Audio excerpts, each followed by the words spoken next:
Whole groups of people are believing things that are just not true. And we see this all around us. If you're on the left politically, you think that those who are on the right are really messed up. And if you're on the right, you're pretty convinced that those on the left are just as insane. This is normal. This is a completely rational way for us to behave as humans. And I really like this particular video that I'm going to share with you today. If we really want to improve the way we grapple with these challenges, we have to go deeper. We have to understand what it is about the way we think that makes us so susceptible to believing things that aren't true. And that explanation actually begins with a kind of shocking observation. As individuals, we do not know enough to justify almost anything we believe. We do not know enough to justify almost anything that we believe.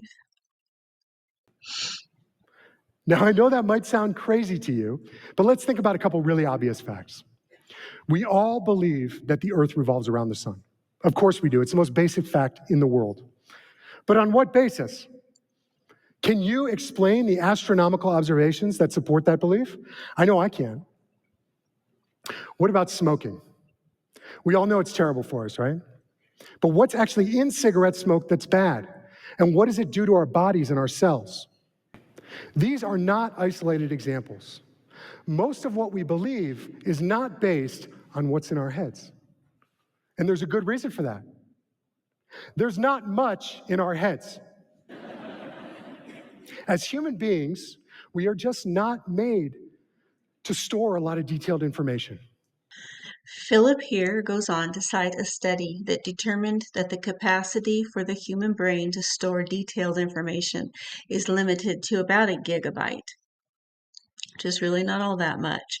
However, the human brain's capacity to collaborate is what is super important here. And then he gives an example about how a child can learn how to intuitively figure out what a person needs. Check this out. This video comes from a psychologist by the name of Michael Tomasello and his colleagues. They study human children's cognitive abilities in comparison to other animals like chimpanzees. The goal is to understand what really makes us special.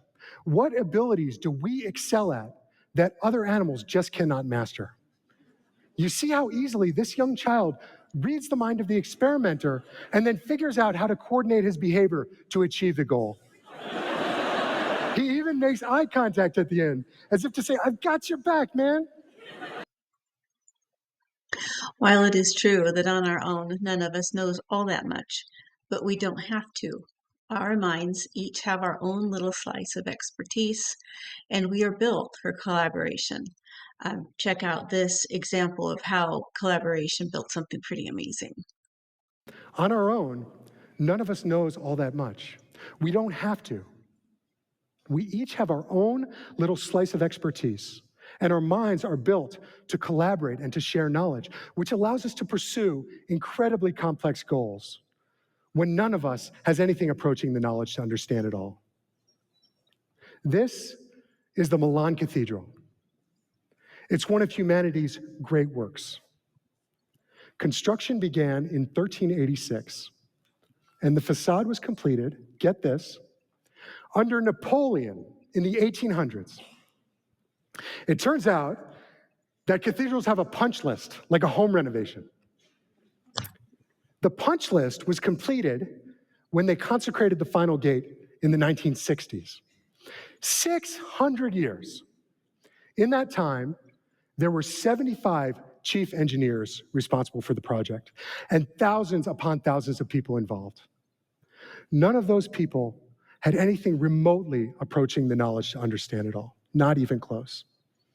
Everything great we do as human beings depends on this ability to share knowledge and to collaborate. So that's the positive side of the knowledge sharing story. When we put our minds together, we can do incredible things. What makes humanity special is its ability to thrive in the midst of complexity. From our individual ignorance can arise collective genius. We humans build understanding collaboratively. That is to say, we believe what those around us believe. It is important to understand this limitation and be careful about what our beliefs are founded upon. If we value truth, and if the people we surround ourselves with also value truth, we're going to get it right more often than not. Intellectual humility is essential. We must understand that no one of us knows nearly enough to survive on our own, and it is impossible to thrive. I think it's important to see how this talk is concluded.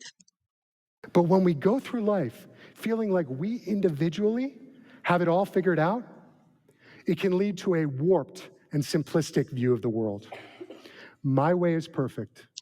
Yours is crazy or evil.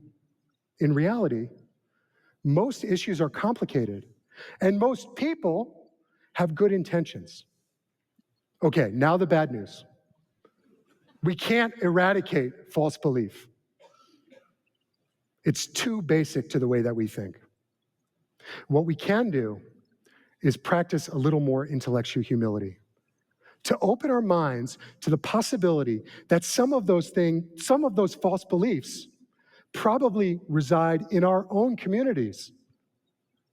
We have a tremendous opportunity, an opportunity to improve the quality of our discourse by recognizing the limits of our understanding and by appreciating just how much of what we believe depends on those around us. So it's about intellectual humility. Not only is there false beliefs in my community, there's probably false beliefs within myself. So we need to be careful about how we approach things, especially when we disagree. But it's important that we have difficult conversations. Let us proceed.